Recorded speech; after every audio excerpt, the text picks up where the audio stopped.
వలిగొండ మండలం దుప్పల్లి నర్సాపూర్ గ్రామంలో రెండో విడత గ్రామ పంచాయతీ ఎన్నికల సందర్భంగా తెలంగాణ రాష్ట్ర ప్రభుత్వమే పాలేరు ఎమ్మెల్యే బీర్ల ఐలయ్య ప్రచారంలో పాల్గొన్నారు. ఈ సందర్భంగా బీర్ల ఐలయ్య మాట్లాడారు. ఎమ్మెల్యేగా నాకు జోడుగా గ్రామంలో కాంగ్రెస్ పార్టీ సర్పంచ్ అభ్యర్థుల్ని గెలిపిస్తే ఎద్దుల బండిలాగా ముందుకు వెళ్లి నిధులు తెచ్చి గ్రామాల అభివృద్ధి చేస్తామని తెలిపారు. గతంలో కేసీఆర్ ప్రభుత్వం అందించిన చీరలు బావిల వద్ద గడ్డి మోపులకు పంట బెదిరకు వాడుకున్నారని, కానీ ఇప్పుడు ప్రజాపాలనలో ఇచ్చిన ఈ చీర గ్రామంలో ప్రతి ఒక్కరూ కట్టుకుంటున్నారని తెలిపారు.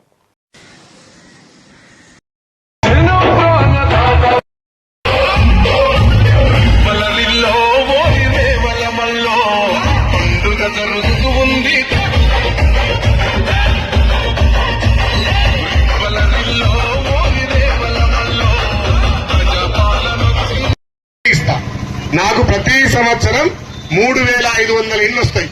అన్ని ఊర్లకు పంచితే మీకు 18 వచ్చాయి పోయినసారి. ఇక మీకు 20 ఇండ్లు ఇందిరా మిల్లు ఇస్తా. Current pole 30.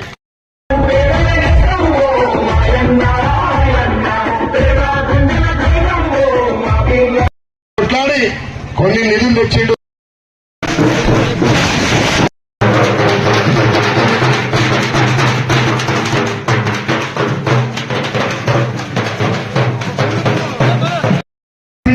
కాంగ్రెస్ పార్టీ సాయం తీసుకోవాలి, కానీ కాంగ్రెస్ పార్టీ మాజీ సర్పంచ్ గారు ఇక్కడ మా ఎమ్మెల్యే రిటైర్మెంట్ ఇంతమంది లేకపోతే ఆదరణ సర్పంచ్ అయితే నాతో కొట్లాడతాడు. మరి బి శంకర్ గాక ఇంకో ఆయన వచ్చిండు అనుకో, ఎవరితో పోతాడు? అలా ప్రభుత్వం ఉందా, ముఖ్యమంత్రి ఉందా, ఎమ్మెల్యే ఉందా, ఎంపీ ఉందా, ఇంతమంది సర్పంచ్ అండ ఉందా? మరి ఏం చేస్తాడు? గెలిచి పైసలు ఇచ్చి గెలుద్దామని చూస్తారు, సెంటిమెంట్ తోటి గెలుద్దామని చూస్తారు. కానీ ఈడ మీ బిడ్డ బి లైనే ఉన్నాడు. కాంగ్రెస్ పార్టీ అధికారం ఉంది. బి శంకర్ గెలిస్తే మనకు పనులైతే నీకు మేము అండగా ఉంటా. వాళ్ళ పార్టీ బీఆర్ఎస్ పార్టీ ఉందా? 4 ముక్కలైంది. కేసీఆర్ వైఫ్ ఫామ్ హౌస్ లో రెస్ట్ తీసుకుంటుండు. కేటీఆర్ హరీష్ రావు పైసల పంచాయతీ తోటి కొట్టుకుంటున్నారు. కవితక్క ఎమ్మెల్సీ పార్టీ నుంచి సస్పెండ్ అయి బయటకు వచ్చి ఈ 10 ఏళ్లు మా నాయనను తప్పుతో పట్టించి ఈ దుర్మార్గులు 1000 కోట్ల కొద్ది కొల్లగొట్టిరు, తెలంగాణ రాష్ట్రాన్ని అప్పు చేశారని చెప్పి రోజు దోషుడు మన్నెత్తాల మీద పోస్తుంది. మరి 4 పార్టీ అయినాక అలా పార్టీ చచ్చిపోయిన పార్టీ గెలిచి ఏం చేస్తారమ్మా? సర్పంచ్ ఏడిపోతాడు? మీ ఇంట్లో బియ్యం ఉంటే తీసి పువ్వు అంటారు, వచ్చేళ్ళకి పెడతారు. కుండలు అన్నం ఉంటేనే కదా 10 మందికి పెట్టేది. మరి అలా కుండే వాలిపోయాయి. అవునా? ఏం చేస్తారమ్మా? అందుకే నేను చెప్తున్నా, ప్రజాప్రభుత్వం మీరెంచుకున్న ప్రభుత్వం, మీ అందరి ఆశయంతో మీ బిడ్డగా నేను గెలిచిన ఇక్కడ ఎమ్మెల్యే ఉన్నా, ఆడ మన ఇందిరమ్మ రాజ్యం ఉంది, మన ముఖ్యమంత్రి రేవంత్ అని ఉన్నాడు. గత 10 ఏళ్లుగా తల్లి సోనియమ్మ తెలంగాణ ఇస్తే ధనిక రాష్ట్రానికి కేసీఆర్ ముఖ్యమంత్రిగా, ధనిక రాష్ట్రానికి ముఖ్యమంత్రిగా ఉండి 10 ఏళ్లు దోచుకొని దాచుకొని మీరందరూ ప్రజాప్రభుత్వం వచ్చేటప్పటికి అప్పుల తెలంగాణ మన చేతులు పెట్టిండు. గతంలో బి శంకర్ సర్పంచ్ ఉన్నప్పుడు ఇందిరమ్మ ఇళ్ళు వచ్చినాయి. 20 ఏళ్ల కింద ఎసికాలు పోతే అన్ని ఇందిరమ్మ కాళ్ళు వచ్చినాయి, అక్కడ పోతే ఇందిరమ్మ ఇళ్ళు వచ్చినాయి. కేసీఆర్ ఏమన్నాడు? తెలంగాణ ధనిక రాష్ట్రం, మీరు మనకు ఓట్లేని కాంగ్రెస్ వాళ్ళు ఇచ్చేది 70 ఇండ్లు, మన అధికారం వస్తే డబుల్ బెడ్రూమ్ కట్టిస్తా అని చెప్పిండు. మరి ఈడ దుబ్బెలికా డబుల్ బెడ్రూమ్ వచ్చినాయా? కట్టినాడుగా, నీకు ఇచ్చినాడు కదా, రాలేదా? మరి ధనిక రాష్ట్రంలో డబుల్ బెడ్రూమ్ ఇవ్వకపోయా. రేషన్ కార్డు వచ్చింది ఆ 10 ఏళ్లలో? వడ్డీ లేని రుణాలు వచ్చినాయా? ఉచిత కరెంటు 200 యూనిట్ల వచ్చి దొరికిందా? రైతుకు 1 లక్ష రూపాయలు రుణమాఫీ చేస్తున్నాడు. 4 ఏళ్లు దానికి 5 ఏళ్లు పావులేస్తే సగం వడ్డీకి పోయినాయి, సగం బ్యాంకు పోయినాయి. వడ్డీ లేని కాలే కదా? రైతులకు ఏ విధంగా ఇన్పుట్ సబ్సిడీ కాలే కదా? మహిళా సంఘాలను బలోపేతం చేసిందా? కొత్త పెన్షన్లు ఇచ్చిందా? మరి ఏం చేసిందమ్మా? ధనిక రాష్ట్రాన్ని లూటీ చేసి అప్పు చేసి ఆ పైసల్ని తీసుకొని ఇప్పుడు వాళ్ళ సర్పంచ్లకు మీరు ఊరి మీద గెలిచినారు, ఊరి మీద పైసలు వంచులు అంటున్నాడు. ఊరికి సేవ చేస్తారు కావాలన్నా, ఊరిని దోచుకుంటారు కావాలన్నా? మరి బి శంకర్ గెలిపిస్తే నన్ను నిలదీస్తాడు, నాకు ఇల్లు కావాలంటాడు. వాళ్ళు అప్పులు చేసే తెలంగాణకు మన ముఖ్యమంత్రిగా మన రేవంత్ అన్నాడు, అప్పుల తెలంగాణకు నేను మీ బిడ్డగా ఎమ్మెల్యే ఉన్నా.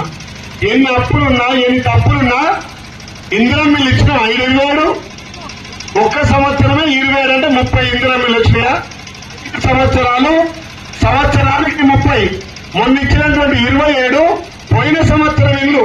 ఇప్పుడు జనవరి 15 తర్వాత మళ్ళీ 30 ఇల్లు వస్తాయి.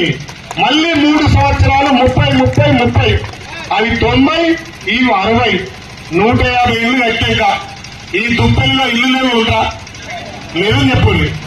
ఈ సంవత్సరం 27 ఇచ్చిన స్లాబులు వస్తున్నారు, బిల్లులు వస్తున్నావా? మీ అందరికీ ఇదో గొప్ప ఇంకా పేదల్లో 200 లీటర్ల కరెంటు కడుతురా?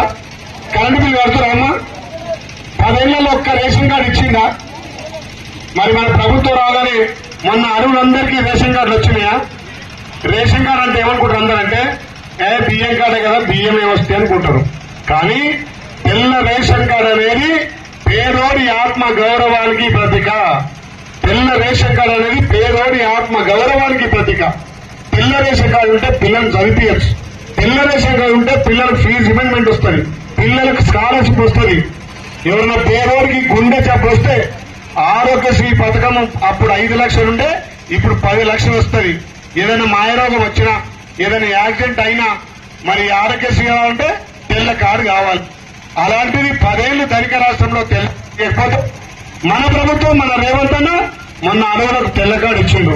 ధనిక రాష్ట్రంలో వాడు దొడ్డు బియ్యం ఇస్తే అప్పుల తెలంగాణలో మనం తల్లిదండ్రులకు మా అమ్మలందరికీ సన్న బియ్యం, కేసీఆర్ మనవర్గని బియ్యం మా అక్క చెల్లెలు, మా తల్లులు, మన పిల్లలు తింటారు.